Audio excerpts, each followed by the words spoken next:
1, 2, 3, 4.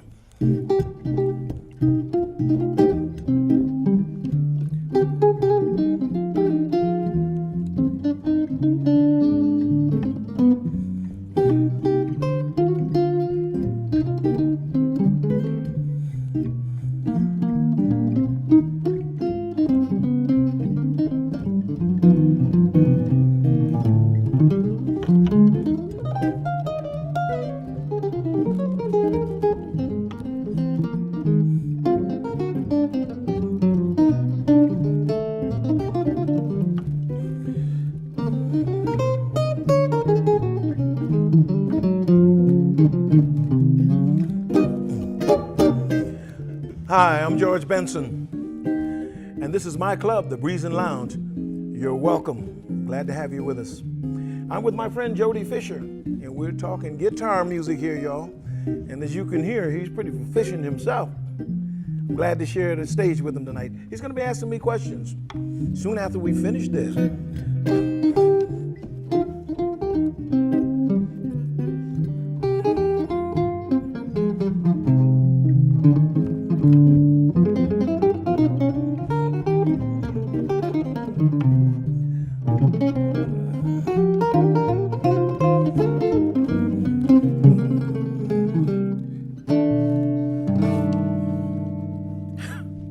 Just having a little fun. And that was fun. That was great, George.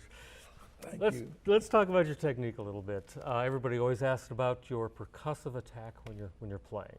Now, is this intentional or something that just evolved by itself? Well, you know, I got into the habit simply because of the type of music that was being played. Mm-hmm. I love those hot guitars, you know, Charlie Christian, you know, when he played, and Django Reinhardt. Sure. And my friend Tal Farlow, Mm-hmm. and even the great Barney Kessel, you know. What they did that was so great, they would highlight what they were playing by having a place where they would do a heavy accent, you know, bop, dip, boom, and I'd be waiting on that kind of thing, and the song would take off like a rocket. Sure, sure.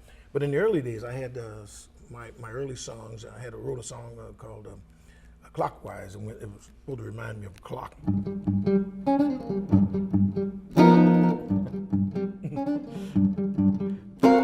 Yeah, great That tune. kind of Yeah. thing. And then we strike away with some.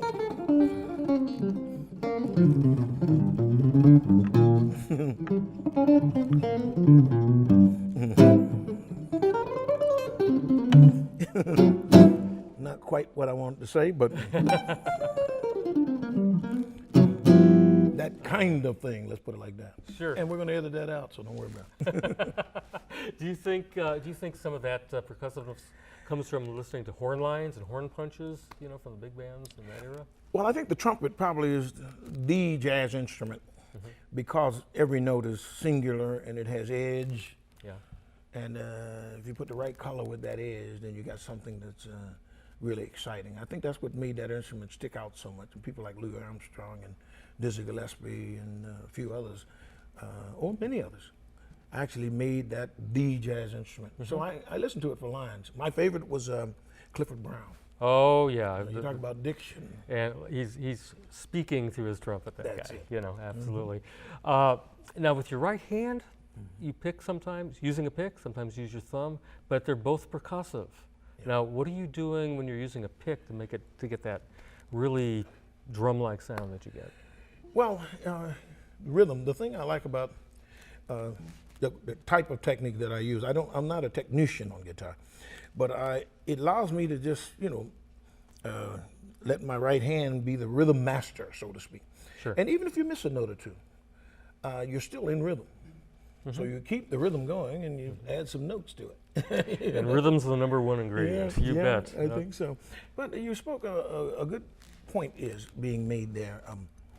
It's also about the instrument. Some instruments are more percussive than others. That's true. In the early days, I used to use Guild guitars. Oh, sure.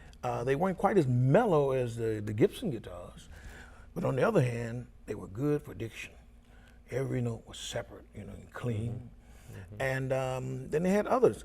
And as a matter of fact, the one that I play now, the one that I created for Ibanez, I'm not bragging about my own guitar, but when I designed it, I wanted to make sure that I had an instrument that spoke every note, because I'm a nervous kind of guy. I play a lot of notes, you know. There are many guys like myself, you know. Well, that's a great way to make sure you get the right guitars. Have one made for you. That's true.